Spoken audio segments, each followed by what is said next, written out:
আমার প্রিয় ক্লাস 12 এইচএসের ছাত্রছাত্রীরা, তোমাদের থার্ড সেমিস্টার এক্সাম শেষ। যদি তোমাদের পরীক্ষা ভালো হয়ে থাকে তাহলে তোমাদের সবাইকে কনগ্রাচুলেশান।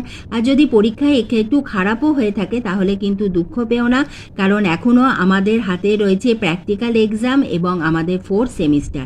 এই দুটো আমাদের খুব ভালোভাবে পরীক্ষা দিতে হবে, তাহলেই কিন্তু তোমার পার্সেন্টেজ অনেক বেড়ে যাবে। আজ আমি তোমাদের কাছে নিয়ে এসেছি তোমাদের প্র্যাকটিক্যাল পরীক্ষা কিভাবে হয়, এবং তোমরা অনেকেই আমাকে লিখছো যে প্র্যাকটিক্যালের যে আমি কিছুই জানি না, তাহলে আমি কি করব, তারও সমস্ত সলভ নিয়ে আজ আমি তোমাদের এই ভিডিওটিতে আলোচনা করব। ভিডিওটি তোমরা প্রথম থেকে শেষ অবধি এতটুকু স্কিপ না করে খুব মন দিয়ে দেখো, কারণ প্র্যাকটিক্যালে আমাদের ভালো নাম্বার পেতেই হবে। আমাদের যে প্র্যাকটিক্যাল এক্সাম হয়ে থাকে তার একটু ধারণা তোমাদের আছে, কারণ ক্লাস 11-এ তোমাদের যেভাবে প্র্যাকটিক্যাল পরীক্ষা হয়েছে এখানেও কিন্তু তোমাদের ঠিক একইভাবে পরীক্ষা হবে। তোমাদের প্র্যাকটিক্যাল পরীক্ষার জন্য সবথেকে গুরুত্বপূর্ণ সেটি হলো যে তোমাদের যে প্র্যাকটিক্যাল কপি, যে প্র্যাকটিক্যাল খাতা। কারণ আমাদের যে প্র্যাকটিক্যাল খাতা আছে তাতে কিন্তু আমাদের নম্বর থাকে, সেজন্য সেই প্র্যাকটিক্যাল যে কপিটা রয়েছে তোমরা যেদিন পরীক্ষা দিতে যাবে অতি অবশ্যই সেই খাতাটি তোমরা নিয়ে যাবে। এবং এই প্র্যাকটিক্যাল খাতা তুমি যে সাবজেক্টেরই তুমি স্টুডেন্ট হও না কেন, তোমার physics, chemistry, biology, computer science, computer application, geography, nutrition science, প্রতিটি বিষয়ের ক্ষেত্রে আমি বলছি তোমাদের যে প্র্যাকটিক্যাল খাতা সেইটা নিয়ে যাবে।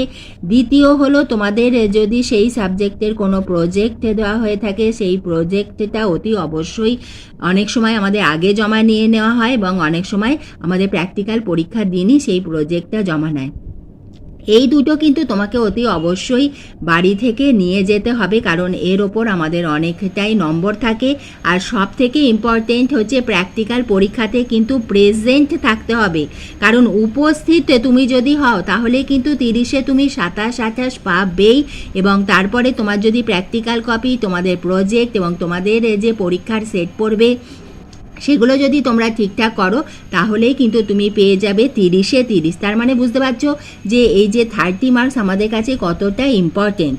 তাহলে আমাদের প্র্যাকটিক্যাল পরীক্ষাতে আমাদের অতি অবশ্যই আমাদের যে প্র্যাকটিক্যাল কপি যেটা আমরা করে এসেছি সেইটা নিয়ে যেতে হবে, সঙ্গে প্রজেক্ট নিয়ে যেতে হবে।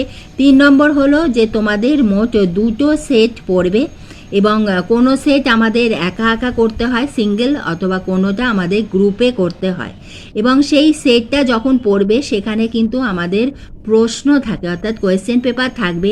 সেই প্রশ্নতে তোমাদের যা লেখা থাকবে, কখনো ক্যালকুলেশন লেখা থাকে, কখনো মূলতত্ত্ব লেখা থাকে, সেইভাবে প্রশ্নতে যেভাবে লেখা থাকবে সেইভাবেই করবে।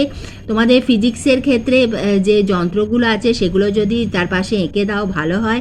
বায়োলজির ক্ষেত্রে অতি অবশ্যই কিন্তু তোমাদের আঁকতে হবে যে বিষয়ে তোমাদের থাকবে, বা বৈশিষ্ট্য লিখতে বলা হবে, বা তোমার সেটে যে এক্সপেরিমেন্টটা তোমাদের পড়বে সেইটার বিষয়ে তোমাকে লিখতে হবে। তা সাধারণত আমাদের বৈশিষ্ট্য এইগুলোই এসে থাকে, তো সেই অতি অবশ্যই সেটা লিখে দেবে। আর যদি সায়েন্টিফিক নেমটা লিখতে না বলা থাকে তবুও যদি জানা থাকে লিখে দিও। তাহলে এইটা আমাদের 2টো সেট করতে হয়। এরপরে হলো আমাদের ভাইবা থাকে। আমাদের যে মৌখিক হবে সেই মৌখিকে সাধারণত তোমার যে এক্সপেরিমেন্টটা পড়েছে তার ওপরই আমাদের জিজ্ঞাসা করা হয়। অনেক সময় আমাদের যে পাঠ্য বই রয়েছে, তোমার যে টেক্সট বুক, সেখান থেকেও আমাদের কোনো ফর্মুলা বা কোনো যদি প্রশ্ন থাকে সেখান থেকেও উনি করতে পারেন। তাহলে এইভাবে আমাদের যে পরীক্ষা সেইটা আমাদের হয়ে থাকে। এবং বারবার বলছি তোমাদের প্র্যাকটিক্যাল পরীক্ষাতে কিন্তু উপস্থিত থাকতেই হবে, তাহলেই তুমি পেয়ে যাবে কিন্তু 27-28।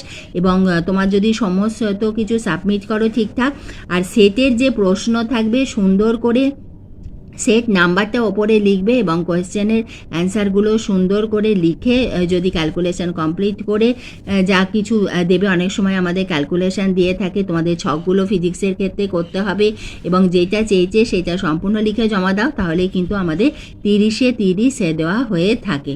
তাহলে তোমাদের প্র্যাকটিক্যাল বিষয়ে কোনো অসুবিধে নেই। তোমাদের প্র্যাকটিক্যাল পরীক্ষা তোমরা খুব ভালোভাবে দাও। আর এরপরে আমি তোমাদের বলবো যে তোমাদের 4th সেমিস্টারের জন্য সকল ইম্পর্টেন্ট যে প্রশ্ন সেগুলো তোমরা কিন্তু এই চ্যানেল স্টাডি ফর এডুকেশনেই পেয়ে যাবে। সেজন্য তোমরা চ্যানেলটিকে যদি সাবস্ক্রাইব করে না থাকো সাবস্ক্রাইব করে দাও, এবং তোমরা ফলো করো। এই ভিডিওটি এতটুকু উপকারে এলে একটা লাইক করে দিও, বন্ধুদের শেয়ার করে দিও।